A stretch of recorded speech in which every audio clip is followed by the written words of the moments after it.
Allez. Bonjour Thomas Lafari, merci d'être présent aujourd'hui avec nous dans le cadre de ces échanges du pacte économique. Merci pour l'invitation, merci pour le questionnaire et puis cette diffusion en ligne ou prochainement dans Sud-Ouest. Voilà. Je précise que vous êtes arrivé 3e dans le cadre donc, du premier tour à Royan. Donc nous allons commencer, nous avons un temps d'échange d'environ 20 minutes avec 4 questions identiques pour chaque candidat. Très bien. Donc entrons dans le vif du sujet. La première question, quelle sera votre première décision d'économie locale dans les 100 premiers jours? Donc les 100 premiers jours, je vais être très clair, j'ai fait 16% au premier tour, Patrick Maringot a fait 46%, donc je ne vais pas parler en tant que maire, la probabilité est quasi nulle. Je pense que Patrick Maringot sera réélu maire de Royan, le Rassemblement national est loin derrière, donc il n'y a pas besoin de faire de barrage à Patrick Maringot. L'intérêt, c'est plutôt pour celles et ceux qui nous écoutent, d'avoir dans le conseil communautaire de l'agglomération Royan-Atlantique, qui a la compétence notamment en matière économique et de logement, d'avoir des entrepreneurs comme moi, puisque moi je suis agent général d'assurance, je fais partie de certains clubs d'entreprise ou certains syndicats professionnels. Et donc mon objectif, c'est vraiment les 100 premiers jours en tant que conseiller communautaire. Je serai réélu conseiller communautaire, ça fait déjà 6 ans que j'y siège, ça fait 6 ans que j'ai l'impression d'être très utile et de représenter toute une frange de la population royannaise et de l'agglomération Royan-Atlantique qui n'est pas bien représentée. En conseil municipal également, lors de certaines commissions d'appel d'offres, j'ai vraiment l'impression d'être très utile parce que vous le verrez par la suite, Monsieur Maringot n'a pas forcément une appétence économique impressionnante, donc c'est utile d'apporter son regard d'entrepreneur pour faire les choix, si possible d'entrepreneurs locaux, mais quand on choisit des restaurateurs ou autres. Il y a eu l'appel d'offres du Tiki, l'appel à projet d'Odile. Je pense que heureusement que j'étais là, sinon on serait allé sur de mauvais choix, comme ça avait été d'ailleurs le cas lors du premier restaurant Odile qui avait coulé au bout de quelques années. Parce que malheureusement, je n'étais pas dans la commission d'appel d'offres. Donc c'est pour ça que j'aurais plutôt un regard sur ce que je pourrais apporter en tant que conseiller communautaire et membre actif de la CARA. Mon objectif, c'est même d'avoir un poste avec des fonctions de délégation à la CARA. Et donc la première chose que je voudrais, c'est d'avoir vraiment un poste que ça soit créé en tout cas, un poste de diversification économique. À l'heure actuelle, la délégation rassemble le tourisme et le développement économique. Or, le tourisme, en plus, là on est à l'hippodrome, qui est un formidable outil touristique notamment. Le tourisme, on est l'intercommunauté la plus touristique du département de la Charente-Maritime, qui est lui-même, chaque année, classé 2e ou 3e département le plus touristique de France. Donc, en soi, le poste de vice-président en charge de tourisme, c'est peut-être à la limite un job à temps plein. Voilà. Donc, c'est Pascal Ferchaud, que j'apprécie beaucoup, qui a une expérience dans le domaine, qui s'en occupe. Il a créé le BTS Tourisme au lycée Cordon. Il faudrait maintenant, malheureusement, il doit aussi s'occuper du développement économique. Il faudrait maintenant qu'il y ait quelqu'un à temps plein aussi qui s'occupe de la diversification économique de notre territoire.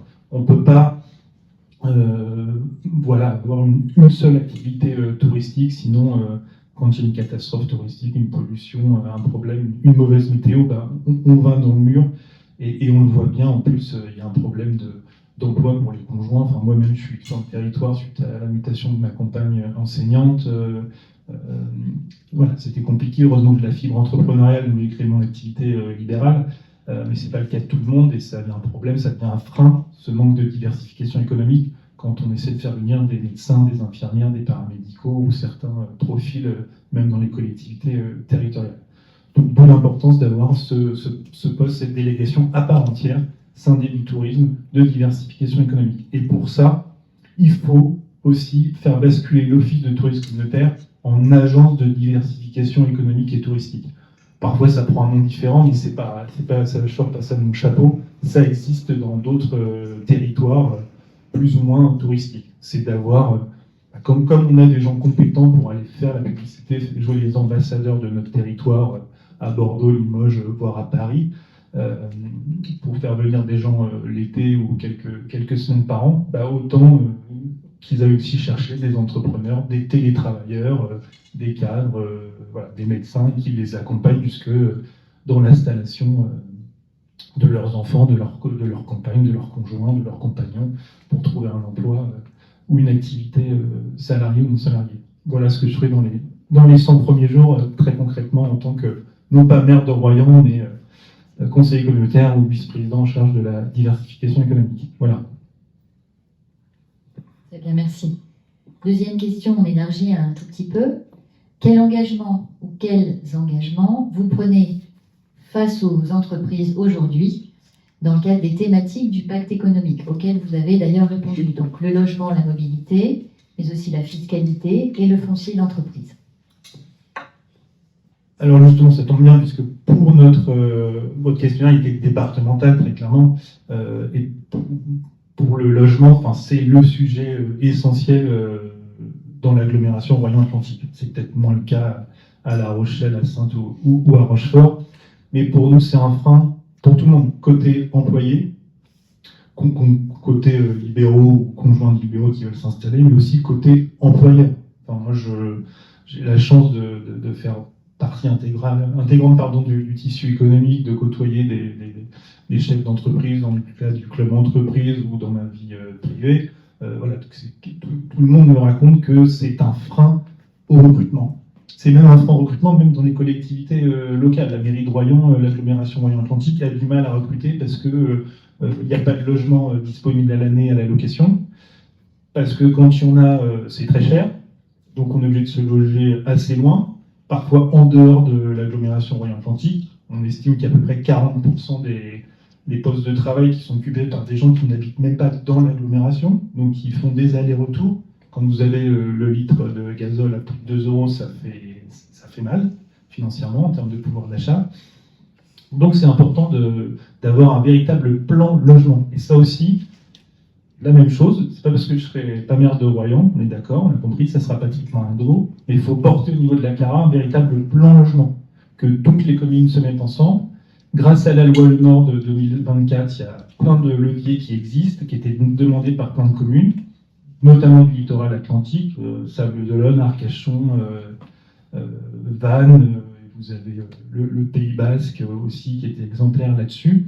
Donc bon, c'est sur notre site internet, c'est même un plan de 4 pages. Voilà. Donc il y a un programme qui fait plusieurs pages et à l'intérieur, on a carrément dédié 4 pages à ce plan logement qui reprend tous les outils qui sont à la disposition de l'agglomération pour qu'il y ait un plan cohérent au niveau de toute l'agglomération. Donc très clairement, un des objectifs, par exemple, ça va être de faire en sorte qu'il y ait davantage de locations disponibles à l'année. À l'heure actuelle, on entend tout le temps le discours, oui, on a un territoire touristique, il faut loger les touristes, donc c'est très bien s'il y a beaucoup de biens disponibles sur Le Bon Coin, sur Airbnb ou Abritel. Or, l'Office de tourisme communautaire fait le constat qu'au 15 août, quand on a le pic de la demande annuelle et estivale, il y a à peu près au moins 1400 annonces encore en ligne sur l'agglomération royannaise. Donc ça veut dire qu'il y a 1400 logements qui ne servent à rien, évidemment pour les résidents locaux, puisqu'ils sont mis à la location en tant que meublés de tourisme, mais ils ne servent non plus à rien en termes touristiques. Donc ces 1400 logements, si on pouvait les remettre sur le marché annuel, ce serait une excellente chose pour tout le monde, pour loger des infirmières, des médecins, des enseignants, des fonctionnaires, des policiers municipaux, etc. Donc pour ça, il faut faire ce qu'on font d'autres territoires, c'est-à-dire la ville de Royan l'a fait grâce notamment, parce que je mettais la pression là-dessus en commission logement, une autorisation de changement d'usage. Donc maintenant, c'est très clairement qui est propriétaire de meublés de tourisme. Et la phase suivante, c'est de le faire avec toutes les communes voisines et de se dire, maintenant, on va limiter. C'est le cas à La Rochelle, on est à 3 meublés de tourisme par propriétaire. À Saint-Malo, là, on bascule sur le côté Manche, mais on est à un seul meublé de tourisme par propriétaire. Voilà. Donc ensuite, on part sur 3 par propriétaire ou 3 par foyer fiscal. Ça dépend ce qui est plus simple à gérer. On a les informations via l'Office de tourisme communautaire. Et puis on essaie comme ça d'inciter les gens à remettre leurs biens à la location l'année. C'est ce que fait l'île d'Oléron juste à côté. On a quelques kilomètres seulement là. Ils ont fait juste un copier-coller de ce qui se fait aussi ailleurs, au Sable d'Olonne, où on peut inciter financièrement les propriétaires à mettre leurs biens de meublés de tourisme estival, mais pas forcément très bien chauffés, isolés. Donc il y a une incitation financière, et ensuite on bascule sur la location à l'année. L'autre grande chose, c'est prévu dans le plan local de l'habitat de la CARA, donc mettre la maison de l'habitat ou la maison de l'habitant au cœur de Royan, puisque c'est la principale ville avec quasiment 20 000 habitants, pour que là, ce soit un lieu où les propriétaires qui sont souvent perdus, je le vois en termes de charges foncières ou charges fixes, ils ne voient pas trop la rentabilité, donc de les accompagner et de leur faire comprendre que parfois, étant donné taxe foncière, taxe d'habitation sur la résidence secondaire, voire CFE, parce qu'il y a des doublons en plus assez absurdes, contribution foncière des entreprises, ils ont peut-être intérêt à le mettre en location à l'année avec une incitation fiscale qui a été revue, et puis aussi une incitation, pourquoi pas, financière de l'agglomération. Donc ça fait partie des éléments. Et il y en a plein d'autres, évidemment, qui sont dans cette boîte à outils, mais c'est un enjeu essentiel pour les employeurs et pour les employés. Très clairement. En matière de foncier, fiscalité. Foncier, fiscalité, alors comme j'avais répondu dans le questionnaire, franchement, dans l'agglomération Royan-Atlantique, ça fait 6 ans que je siège, et ça fait 6 ans quand même qu'on est très vigilant, parce qu'on a un tissu économique qui est essentiellement constitué de très petites entreprises, la mienne, parce que je suis 0 salarié, je crois qu'on est à largement plus de 95% d'entreprises à moins de 10 salariés, donc la moindre augmentation, même très légère de taux de contribution foncière de l'entreprise ou de taxes quelles qu'elles soient, de TASCOM sur les entreprises commerciales, les surfaces commerciales, a un impact fort sur la trésorerie de ces entreprises. Donc c'est pour ça que le choix a été fait depuis 6 ans à l'agglomération Royan-Atlantique de ne pas utiliser ce levier pour avoir des contributions, des recettes fiscales supplémentaires. Donc on restera dans la stabilité. Voilà. Comme c'est fait depuis 6 ans, là je ne suis pas très novateur, on est très attaché, que ce soit le président actuel ou le vice-président en charge du développement économique, à avoir une fiscalité pour les entreprises qui est très légère sur l'agglomération Royan-Atlantique. La même chose pour les aides au transport qui sont payées par celles de 10 entreprises. Voilà, c'est surtout le budget de la CARA qui sert à financer le réseau de bus que les entreprises. Voilà. Merci. Troisième question. Êtes-vous prêt à mettre en place une instance d'écoute de la voix des entreprises, une instance de coopération ou un conseil économique territorial, peu importe comment on le nomme, afin d'associer véritablement les entreprises aux décisions stratégiques, avec des rencontres régulières, voilà, tout un fonctionnement stable et régulier? Alors là encore, je pense que c'est très bien fait au niveau de la CARA. Les élus ou les membres de clubs d'entreprise sont régulièrement invités à des événements avec le service développement économique, ou le carré Up, le carré des entrepreneurs, qui est très critiqué par Patrick Maringot. Je ne sais pas pourquoi, donc vous lui poserez la question pourquoi il s'amuse dans plein de réunions privées ou semi-publiques à critiquer ce service-là de la CARA. Mais voilà, il y a déjà beaucoup de liens, beaucoup de sollicitations qui sont faites. On participe à de nombreux événements, avec le club d'entreprise aussi. Donc je pense que c'est pas la peine de créer un nouveau comité Théodule. Voilà, je pense que régulièrement, en tout cas à la CARA, je trouve que ça fonctionne très bien. Les entrepreneurs sont conviés via le club d'entreprise ou d'autres à participer à des activités et à donner leur opinion sur les transports, sur le logement, sur le plan de mobilité. Voilà.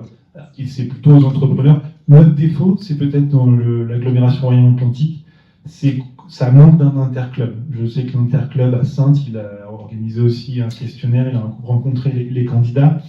Nous, notre ancien coprésident a essayé de monter un interclub, il n'a pas réussi. Il faudrait qu'il y ait un vrai interclub avec des entrepreneurs comme moi, plutôt libéraux, avec plutôt des membres de l'hôtellerie, de la restauration et des commerçants pour vraiment créer un interclub qui permettrait d'avoir une seule porte d'entrée quand justement la CARA sollicite l'avis des uns et des autres sur les transports, le logement ou éventuellement l'augmentation de tel ou tel service. Voilà. Donc, pour l'instant, pas besoin de créer quelque chose d'autre. Très sincèrement, ça se passe très bien. Mais il faut aller dans le sens, il ne faut pas critiquer ce qui est déjà en place, comme malheureusement le fait Patrick Margot. Merci. Enfin, toute dernière question. Pourquoi votre projet est-il le plus favorable aux entrepreneurs et à l'emploi local?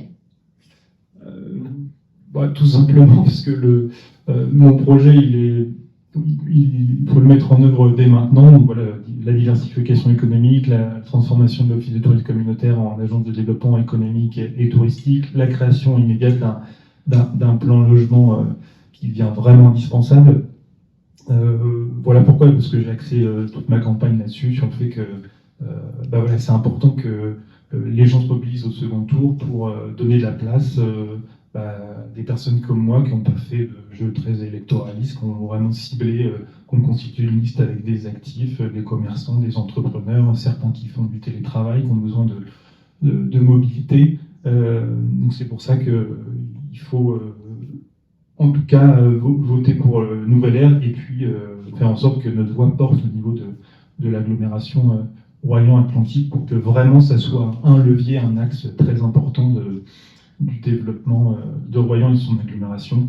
Voilà, je vois que Patrick Margot, son programme c'était axé sur faire des Champs-Élysées à Royan. Bon, je pense que c'est avec 10 millions d'euros, je pense que ça c'était une erreur. La priorité c'est le logement, la diversification économique, le désenclavement ferroviaire également, même si c'est pas dans le champ de compétences direct de la ville ou de l'agglomération, mais c'est à moi, quand je serai conseiller communautaire ou vice-président en charge de la diversification économique, d'aller voir les responsables régionaux de la SNCF, les responsables au conseil régional, d'aller dans les comités de suivi de ligne pour inciter la SNCF à avoir des échanges, des correspondances beaucoup plus fluides entre Royan et Niort ou Angoulême pour aller prendre le TGV direction Paris ou Poitiers, ou plus de liens de train direct entre Royan et Bordeaux.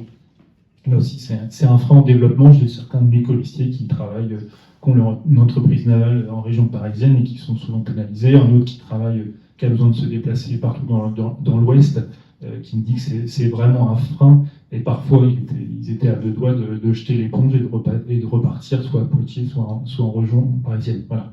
Donc, ce désenclavement, après le logement, c'est aussi un boulet à traîner. Et là encore, Patrick Margot, j'entends là encore, même en réunion publique, réunion de quartier, dire que cet enclavement ferroviaire, c'est une chance parce que ça nous amène moins d'insécurité. On ne peut pas tenir ce discours-là. On sait tous, en tant qu'employeur, avec certains employés, que c'est un boulet d'avoir cet enclavement ferroviaire. Et il est temps vraiment, en 2026, de basculer vers des personnes actives et qui comprennent ces sujets-là et qui les portent au niveau de l'agglomération Royan-Atlantique. Voilà. Merci beaucoup. Nous sommes quasiment dans les temps. Une toute dernière chose à rajouter ou là vous êtes... Non, vraiment, voilà, on l'a bien compris, Patrick Margot va de nouveau être maire de Royan. J'incite tous les actifs, tous les jeunes à se mobiliser, même les retraités qui sont attentifs à la diversification économique ou au logement des actifs, à faire en sorte qu'on soit très bien représenté au sein du conseil municipal de Royan, au moins autant que le Rassemblement national, qui est absent, je le constate, et aussi présent à l'agglomération Royan-Atlantique, parce qu'on a travaillé sur un sujet depuis des mois et des mois, même si ça n'a pas été porteur électoralement, on compte le faire pendant 6 années, voire 7 années, comme on l'a fait depuis 6 ans. Donc votez Nouvelle Ère. Voilà le mot de la fin. Merci beaucoup. Merci à vous.